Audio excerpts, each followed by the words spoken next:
Didn't see you there. I was just studying up on my geography of Guam.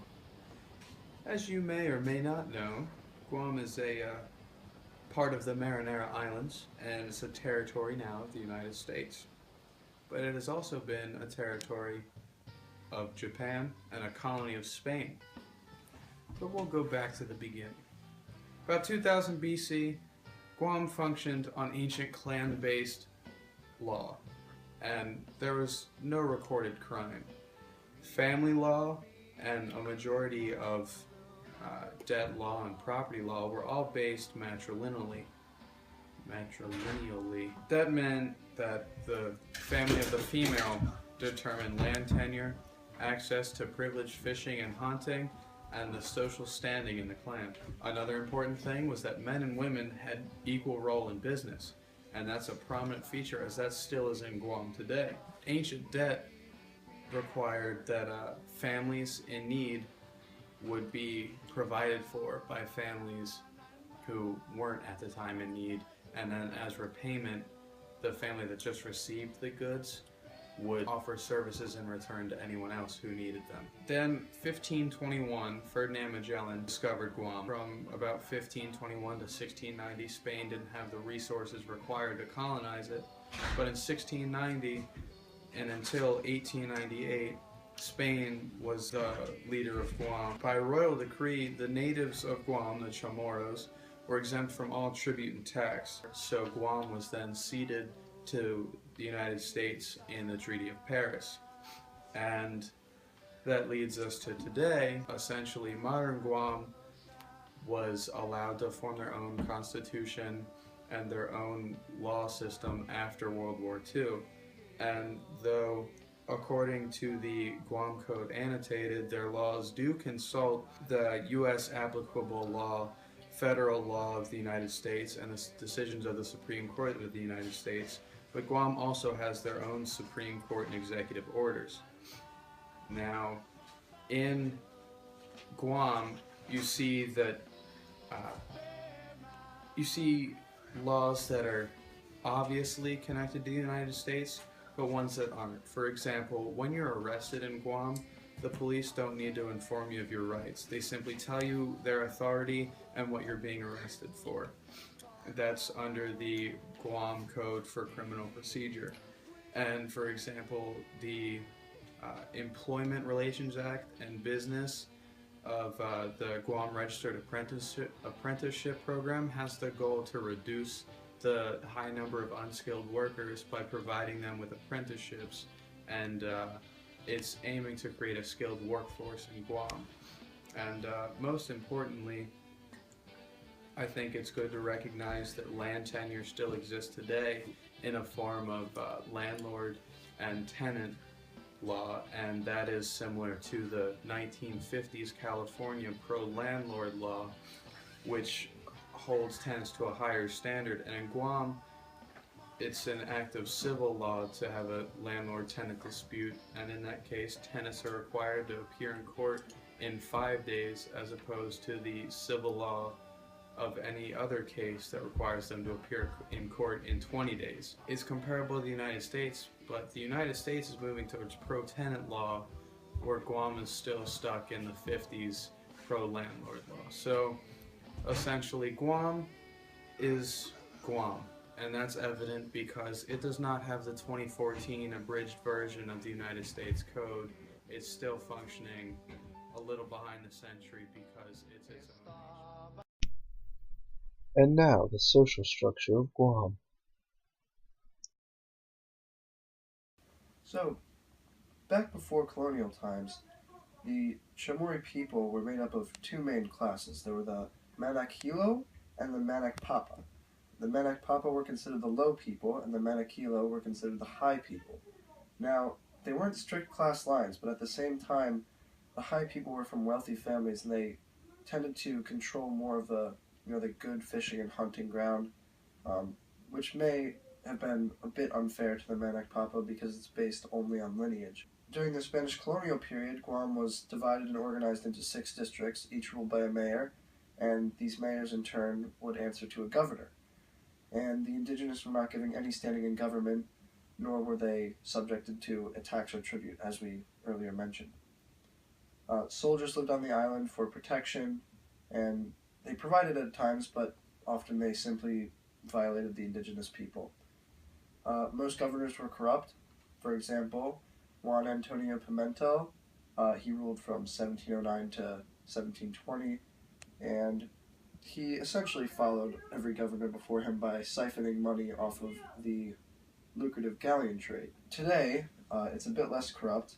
Guam's official political status is that of an unincorporated territory of the United States, and the Office of Insulated Affairs defines Guam as a territory of the United States.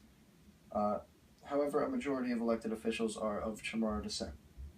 Now, mainly due to the lack of full integration into the American Union and the nearly unlimited power of the United States Congress, Guam was not really given political authority or even ability to change until after the Japanese occupation, which was from 1941 to 1944. And after this, the Organic Act was passed in 1950 to provide for a local civilian government, which was certainly a step in the right direction, and also set up the superior courts of Guam. Over this time period, there were a lot of heroes who fought for the liberation of Guam, and one example was a man named Fighting Bull. He was a military scout, and he helped recapture more than 200 Japanese soldiers in the jungles of Guam, which marked Liberation Day from Japanese occupation, and that is still celebrated today. Above are the traditional lat stones, which were used as foundations and sometimes roofs of houses.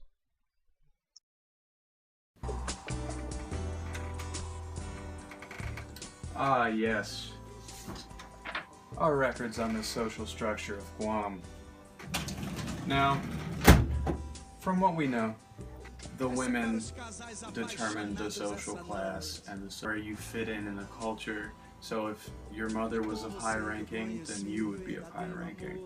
And the traditional culture of Guam is known as the Chamorros, and their spoken language is also the Chamorro language. Chamorro religion was the very traditional religion. It was later changed to predominantly a Roman Catholic territory, as during the Spanish colonization period, Spain pretty much brutally enforced a strict Roman Catholic only policy. Nevertheless, traditional values have lasted through the modern day. So, for example, the value of Inafa Maulek, it means to make good.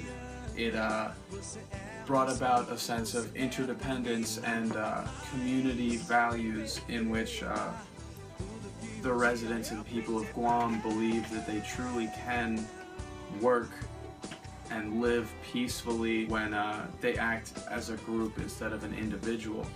And that's definitely prevalent today because they still value the giving back and the funeral traditions where you have to give people food and then they'll repay you with services in a time of loss or great despair. It still happens today. Another giant part of Chamorro culture and Guam culture is the food. And in Guam, each village has its own patron saint day, and on this day they have a feast, and it has the traditional staples of rice and breadfruit and fish.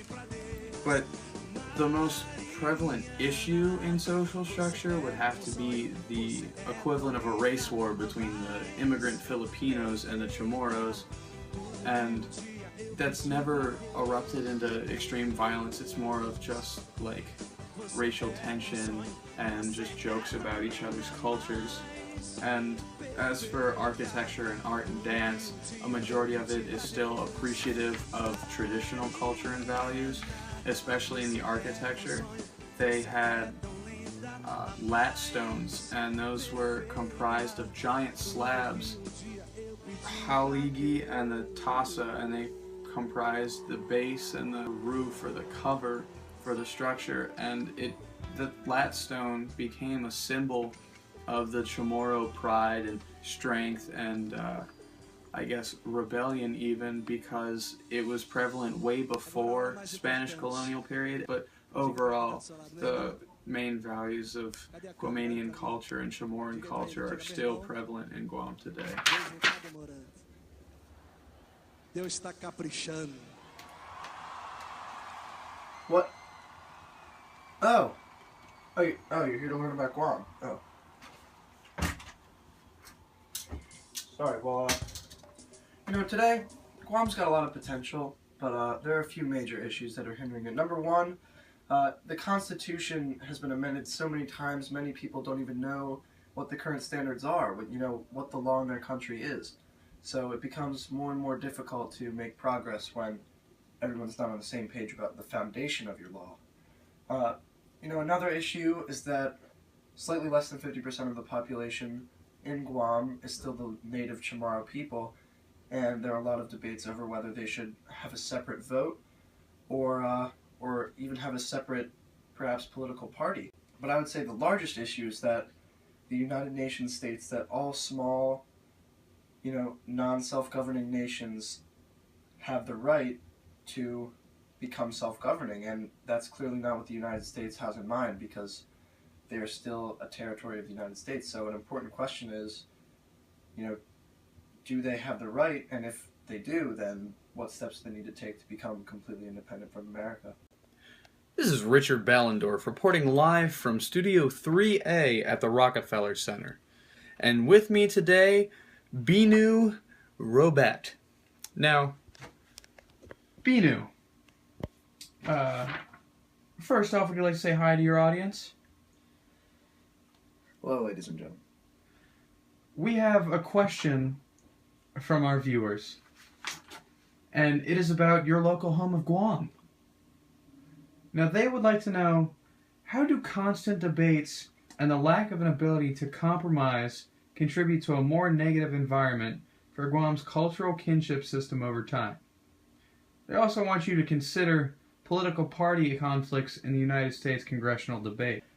In my opinion, it's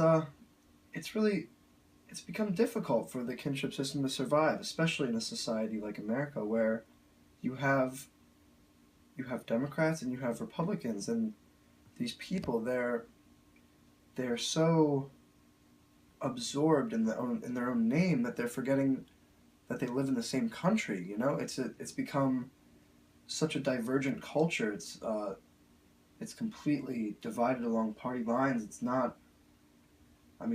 It's really no way to run the country, and as a lot of Americans are coming to see, we're really not able to make much progress.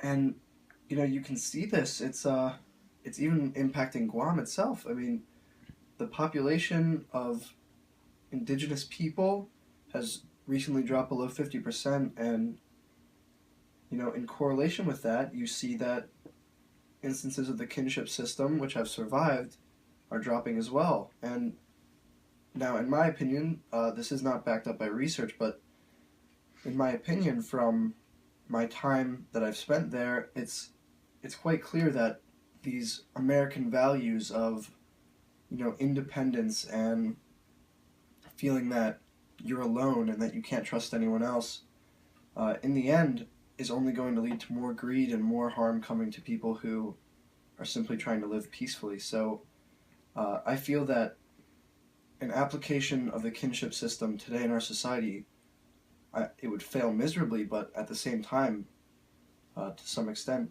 it's what the American people need. They need to realize that there are good people out there. They need to become less focused on gaining for ourselves and more focused on progressing as a nation, because it's going to end up in anarchy if it just keeps on going like this.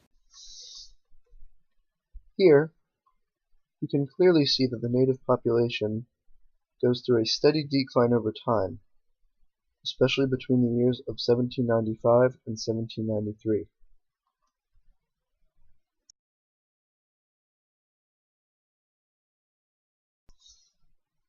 Here is a typical galleon which would have landed in Guam's ports.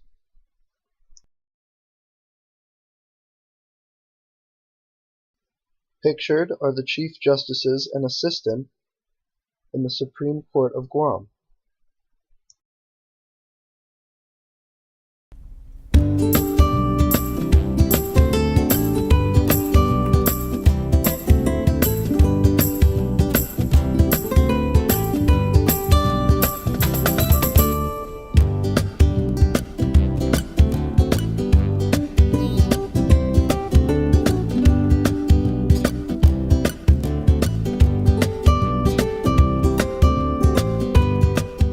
Hafa and welcome to Guam. Hafa means hello. I'm Pilar and I'm here to let you in on the cultural treasures and historical sites of this beautiful island I call home. This is where America's Day begins, so let's get started. One of the best places to begin your cultural exploration is Gefpago Chamorro Cultural Village, a historic village of traditional thatch huts overlooking Inarahan Bay. Here, visitors can experience life as Guam's native Chamorros live in the early 1900s. You can watch traditional folklore demonstrations and even take home crafts, foods, and gifts made right here in this historic village. To see modern-day Chamorro life, take part in a traditional village fiesta. During these special times, families in each of Guam's 19 villages join together to prepare local cuisine and open their homes to friends, family, and visitors. Another way to enjoy Guam's cuisine and culture is at a Chamorro cultural dinner show. These lively shows blend authentic dance, storytelling, and costumes with the delicious flavors of an island barbecue. Another must-visit stop is the T. Stell Newman Visitor Center, located in the War in the Pacific National Historic Park. This center tells the story of Guam during World War II with brand new interactive exhibits. You can see historic artifacts, read stories about the war, and watch a powerful 10-minute video, The Battle for Guam. Another favorite for history lovers is Laddie Park, home of the ancient Laddie stones, which were thought to have served as support structures for Chamorro houses. And here at Two Lovers Point, a favorite among visitors, you can experience Guam's beauty, culture, and history. According to ancient folklore, two ill-fated lovers who had been forbidden to marry tied their hair together, then leapt to their deaths from this 378-foot high cliff. And this is just the beginning of Guam's many wonders. Stunning beaches, outdoor adventures, rich culture, and diverse attractions. The island of Guam truly has it all. Adios and see you soon in Guam.